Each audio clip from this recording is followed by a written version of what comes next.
الحمد لله وحده والصلاة والسلام على سيد الأنبياء وعلى آله وصحبه وبارك وسلم تسليما كثيرا أما بعد فأعوذ بالله من الشيطان الرجيم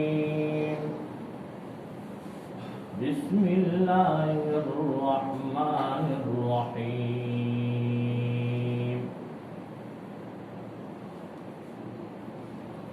قل يا أيها الذين هادوا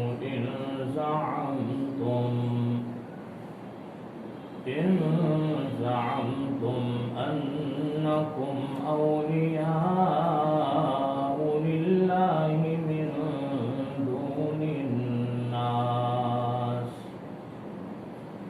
فتمنوا الموت إن كنتم صادقين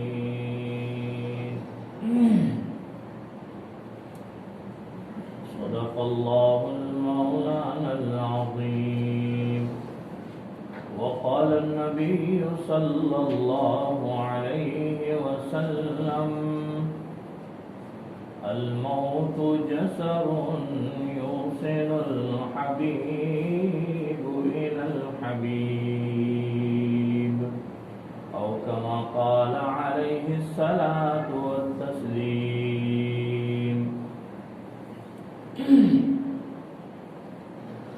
درود پاک پڑھیں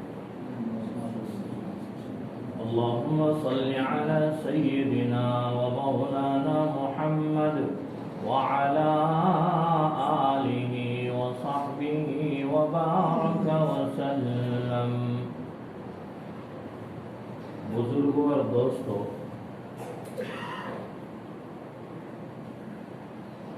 رب کائنات نے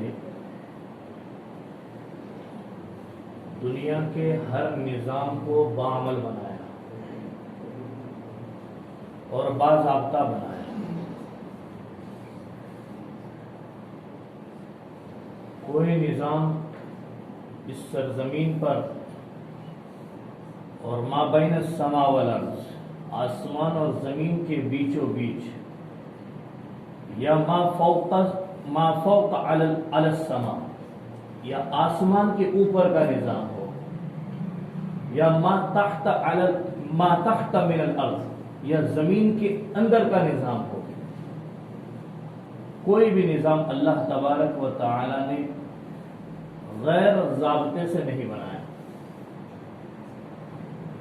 اور یہ سارا نظام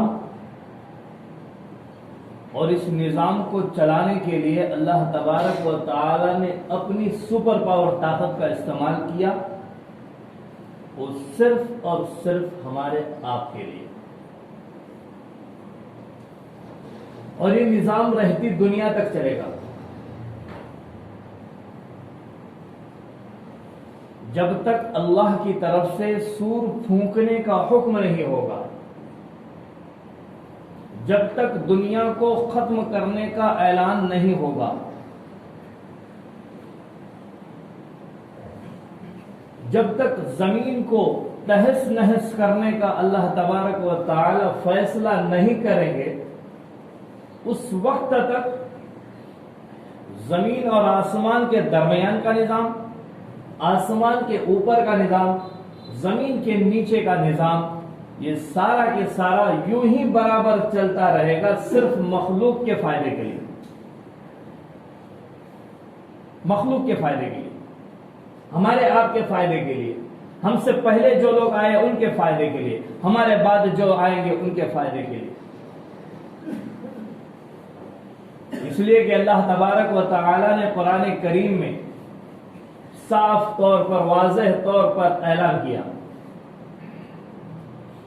خلقت کا مقصد بیان کیا، پیدائش کا مقصد بیان کیا، ہمیں آپ کو دنیا میں بھیجنے کا مقصد بیان کیا اور ایک ہی آیت میں واضح طور پہ بیان کیا، چاہے انس ہو چاہے جن ہو، اس کے علاوہ کسی اور مخلوق کا تذکرہ اللہ نے نہیں کیا، کسی جانور کا تذکرہ نہیں کیا، کسی چرند و پرند کا تذکرہ نہیں کیا۔ اس مقصد میں صرف دو ہی مخلوق کا اللہ نے تذکرہ کیا، وہ ہے انسان اور جنات۔ اور مقصد کیا؟ مقصد معرفت الہی، عبادت الہی، اسی میں مضمر ہے معرفت الہی۔ اللہ فرماتے ہیں وَمَا خَلَقْتُ الْجِنَّ وَالْإِنسَ إِلَّا لِيَعْبُدُونَ، میں نے صرف اور صرف انسان اور جنات کو عبادت کے لیے پیدا کیا،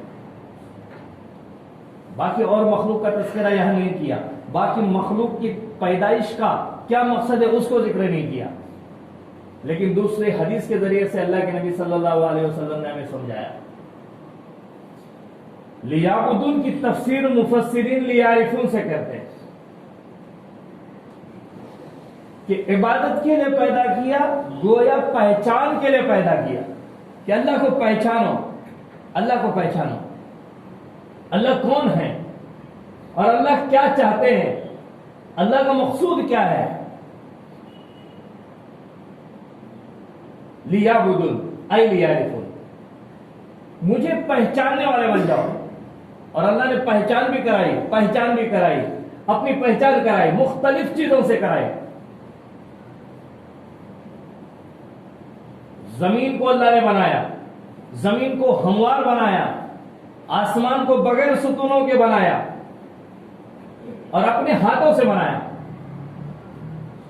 اللہ قرآن کریم میں فرماتے وَالسَّمَاءَ بَنَيْنَاهَا بِأَيْدٍ وَإِنَّا لَمُوسِعُونَ، یہ آسمان کو ہم نے اپنے ہاتھوں سے بنایا اور ہم ہی اس کو پھیلانے والے ہیں۔ اور زمین کے متعلق اللہ فرماتے وَالْأَرْضَ فَرَشْنَاهَا فَنِعْمَ الْمَاهِدُونَ، ہم نے زمین کو بچھایا، ہم نے اس کو فرش بنایا اور اس پر چلنے والوں کے لیے ہم نے کتنا ہی بہتر اس کو فرش بنایا۔ تو ساری دنیا کی چیزیں اللہ تبارک و تعالیٰ نے بندوں کی اور مخلوق کے فائدے کے لیے بنائی، جس کا تذکرہ میں بھی کیا کہ حدیث مبارکہ میں اللہ کے نبی صلی اللہ علیہ وسلم اس کو سمجھا رہے ہیں کہ دنیا کی ہر چیز مخلوق کے فائدے کے لیے بنائی گئی ہے، اور مخلوق کو، انسان اور جنات کو اللہ نے اپنے عبادت کے لیے بنایا ہے۔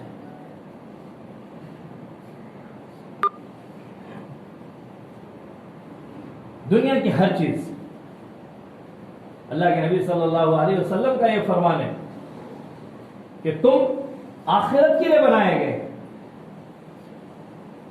ان الدنیا خلقت لکم وانکم خلقتم للآخرہ، دنیا تمہارے لیے بنائی گئی ہے، جو چاہے اس سے فائدے اٹھا لو،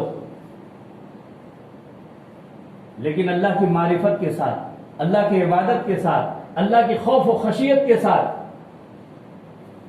اور اللہ کو واحد مانتے ہوئے، اس کی ربوبیت کا اقرار کرتے ہوئے، اس کی وحدانیت کا اقرار کرتے ہوئے، اور نبی کی رسالت کا اقرار کرتے ہوئے ساری چیزوں سے فائدہ اٹھاؤ، لیکن اتنا یاد رکھو کہ میرے بندو، میں نے تمہیں صرف میرے لیے بنایا ہے، صرف میرے لیے۔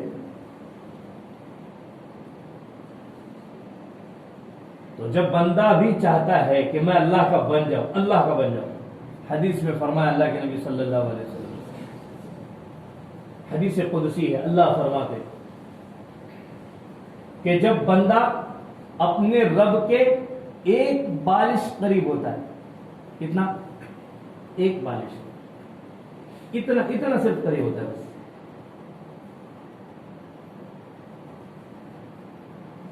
توبہ کے ذریعے سے، دعا کے ذریعے سے، استغفار کے ذریعے سے، نمازوں کے ذریعے سے، سجدے کے ذریعے سے، قریب ہونے کے مختلف راستے ہیں، اللہ کے قریب ہونے کے مختلف راستے ہیں۔ کسی مخلوق کے ساتھ حسن سلوک کر کے بھی آپ اللہ کے قریب ہو سکتے ہو. بنی اسرائیل کی وہ عورت جنت میں جانے کا سبب بنا صرف کتے کو پانی پلا. کتے کو پانی پلا. تو اللہ کے قریب ہونے کے مختلف راستے. رات دن 24 گھنٹے مسلسل گناہوں میں ملوث ہے، ایک سیکنڈ کے لیے توبہ کر لیا اللہ کے قریب ہو سکتا ہے بندہ. کوئی انکار نہیں ہے. رحمت خداوندی بہانہ بھی جو ہے، اللہ کی رحمت بہانہ تلاش کرتے، بہانہ. اور ہم شب قدر کی تلاش میں. شب قدر آئے گی تو توبہ کریں گے، شب برات آئے گی تو توبہ کریں گے. ساری رات اللہ تعالیٰ اعلان کرتے رہتے ہیں. حدیث پاک میں آتا ہے، بیہقی کی روایت ہے اور ابن ماجہ کی بھی روایت ہے کہ جب سورج ڈھل جاتا ہے، آدھی رات گزرتی ہے، آدھی رات،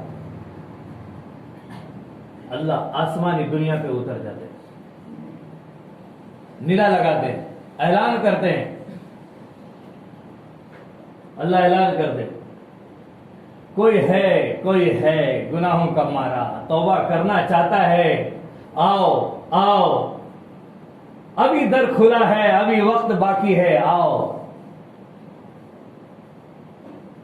کوئی ہے پریشان جس کی پریشانی کو میں دور کروں، کوئی ہے رزق کی تلاش میں اسے رزق عطا کروں، کوئی ہے جو اولاد کی تمنا کرتا ہو، اولاد مجھ سے مانگے میں اسے اولاد دے دوں. ہر روز اللہ تبارک و تعالیٰ اعلان کر رہا ہے. لیکن ہم ہیں کہ بس غفلت میں زندگی گزار رہے ہیں. لیکن اللہ غافل نہیں ہے. اللہ غافل ایک سیکنڈ کے لیے بھی نہیں ہے. اور کوئی چیز اللہ کے نظر سے مخفی نہیں ہے. قرآن کریم میں اللہ خود کہتے ہیں، ان اللہ لا یخفی علیہ شیء فی الارض ولا فی السماء. اللہ ہی وہ ذات ہے کہ جن کی نظروں سے ایک سیکنڈ کے لیے بھی کوئی چیز چھپا کر نہیں کر سکتے. نہ نیکی کر سکتے، نہ گناہ کر سکتے. کوئی دیکھے نہ دیکھے، میرا رب دیکھ رہا ہے. ابا دیکھے نہ دیکھے، میں گناہ کر رہا ہوں، میرا رب دیکھ رہا ہے. استاد دیکھے نہ دیکھے، میرا رب دیکھ رہا ہے. یہ ڈر اللہ کا پیدا ہونا چاہیے. تو اللہ تبارک و تعالیٰ کی نظر سے کوئی چیز مخفی نہیں، اور ہر چیز اللہ کے علم میں، ہر چیز اللہ کے علم میں. ہم آگے سے کیا کر رہے ہیں، پیچھے سے کیا کر رہے ہیں، دائیں سے کیا کر رہے ہیں، بائیں سے کیا کر رہے ہیں، ہر چیز اللہ کے علم میں. اور اللہ ہم سے بالکل غافل نہیں ہے. لا تحسبن اللہ غافلا عما يعمل الظالمون. اپنے اوپر ظلم کر کے یہ نہ سمجھ لو کہ اللہ غافل ہے، اللہ کو پتہ ہی نہیں ہے، اللہ تو سو رہے. اللہ کو نہ نیند آتی ہے نہ اونگ آتی ہے. اللہ کو نیند بھی نہیں آتی، اونگ بھی نہیں آتی، تھکتے نہیں اللہ. یہ تو یہودیوں کا عقیدہ ہے، یہ مسلمانوں کا عقیدہ نہیں ہے، یہودیوں کا عقیدہ ہے. قرآن کریم میں جب وہ آیت اتری ہے کہ اللہ تبارک و تعالیٰ نے آسمان اور زمین کو 7 دن 7 راتوں میں بنایا، 6 دن 6 راتوں میں بنایا، تو 7ویں دن کہاں گئے؟ اس پر یہودیوں کا یہ عقیدہ بنتا ہے، اور وہ کہتے ہیں کہ اللہ تبارک و تعالیٰ تو تھک گئے تھے کام کر کے، اس لیے آرام کر رہے تھے. ثم استوى علی العرش، عرش پر اطمینان سے آرام کرنے چلے گئے. نعوذ باللہ من ذلک. یہ مسلمان کا عقیدہ نہیں ہے.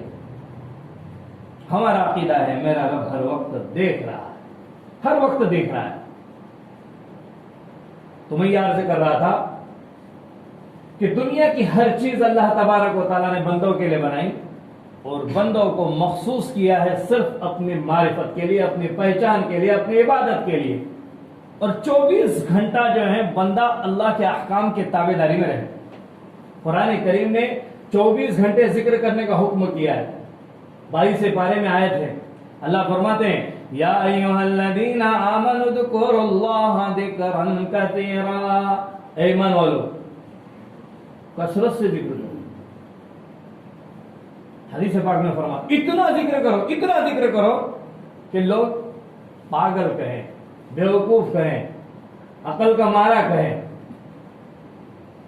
اتنا تو کوئی ذکر کر ہی نہیں رہا ہے، تو پھر اس کا مقصد کیا ہے، اس کا مطلب کیا ہے؟ اس کا مطلب یہ نکلتا ہے کہ 24 گھنٹے اللہ کے احکام کی پابندی میں رہو، نبی کریم صلی اللہ علیہ وسلم کی سنت کی تابعداری میں رہو. یہ دیکھتے رہو کہ کہیں مجھ سے کوئی عمل نہیں چھوٹ رہا ہے، کوئی مجھ سے گناہ تو نہیں ہو رہا ہے، میرے خیالات تو نہیں بدل رہے، میں کس رخ پہ چل رہا ہوں، میں کس سے کیسی بات کر رہا ہوں. کسی سے ہنس کر خندہ پیشانی سے ملنا اور بات کرنا یہ بھی اللہ کے قریب ہونے کا راستہ ہے. حدیث پاک میں فرمایا لا تحقرن بالمعروف شیئا، کسی بھی بھلائی کو، کسی نیکی کو حقیر نہ سمجھو. ولو ان تلقى اخاك بوجه طليق، اگر آپ کو آپ کے مسلمان بھائی سے ہنستے چہرے سے ملنا پڑے، مسکرا کر ملنا پڑے، یہ بھی نیکی ہے. تو میں بتا رہا تھا اللہ کے قریب ہونے کے مختلف راستے ہیں. اللہ کے قریب ہونے کے مختلف راستے ہیں. آپ صدقات ادا کرتے ہیں، یہ بھی اللہ کے قریب ہونے کا راستہ ہے. آپ دعا کرتے ہیں، یہ بھی اللہ کے قریب ہونے کا راستہ ہے. آپ استغفار کرتے ہیں، یہ بھی قریب ہونے کا راستہ ہے. درود پاک پڑھتے ہیں، یہ بھی قریب ہونے کا راستہ ہے.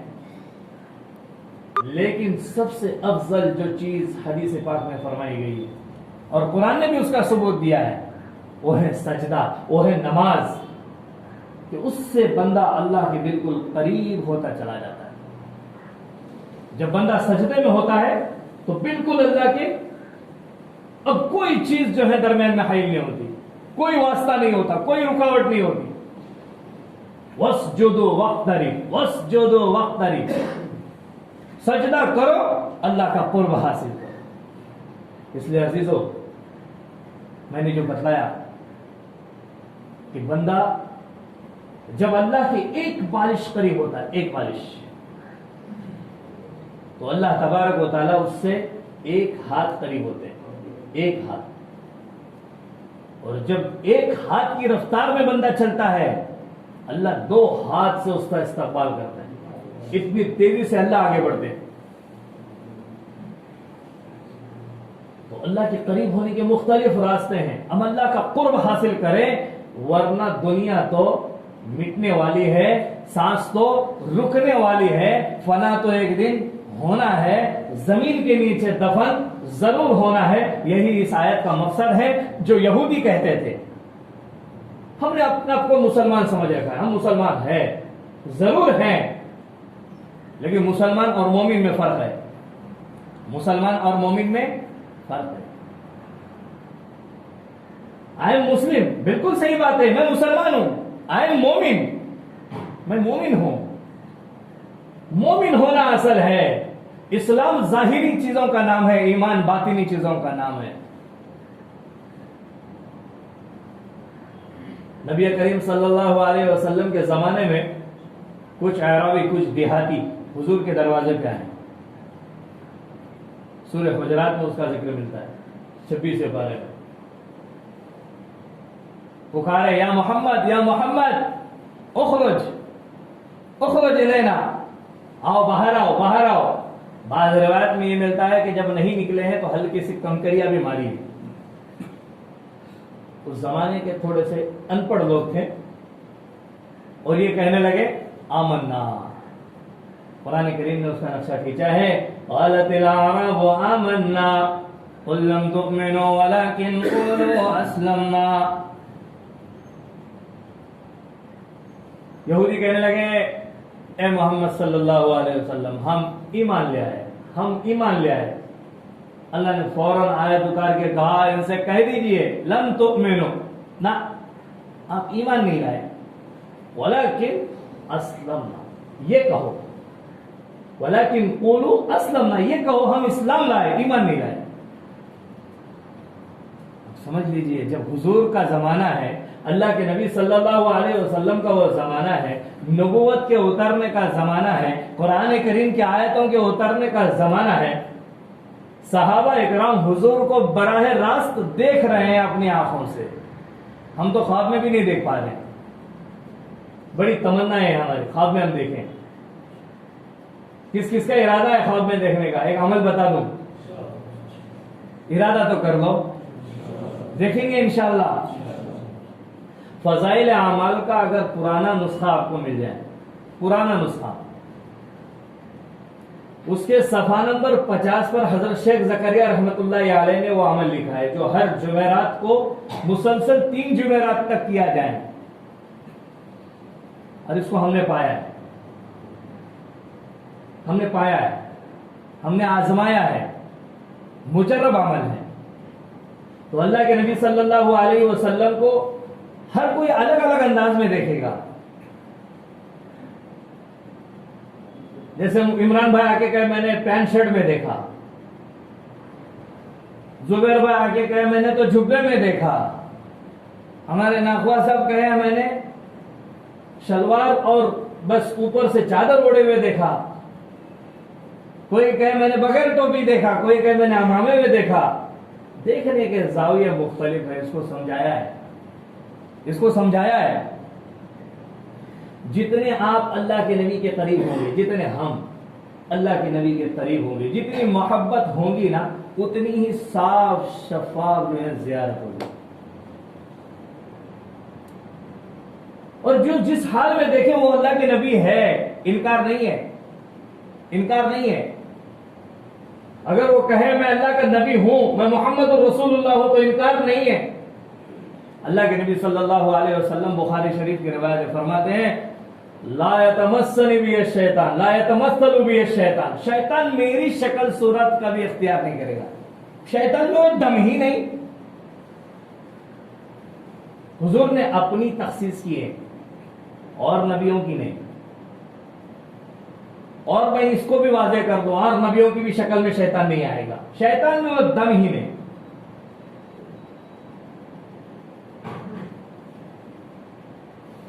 صحابہ جو ہیں اللہ کے نبی کو ایسے دیکھتے تھے، ایسے بس سامنے دیکھ رہے ہیں، دیکھ رہے ہیں۔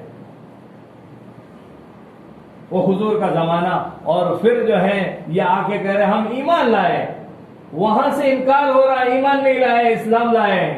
بتاؤ ہمیں آپ کو کیا کہا جائے گا؟ ہمیں آپ کو کیا کہا جائے گا؟ آج کے مسلمانوں کو کیا کہا جائے گا؟ اسلام لائے یہ تو بھی کہا جائے گا، اس امید کے ساتھ ہم کہہ سکتے ہیں کہ ہمیں کہا جائے گا تم مسلمان ہو، مومن نہیں ہو۔ مسلمان تو بھی کہا جائے گا اللہ کی بارگاہ میں۔ واللہ ایسے ہمارے اعمال نہ رہے، ویسے ہمارے کردار نہ رہے، ویسے ہمارے اخلاق نہ رہے۔ اللہ کے نبی صلی اللہ علیہ وسلم کے زمانے میں لانے والوں کو یہ کہا جا رہا ہے کہ تم ایمان میں اسلام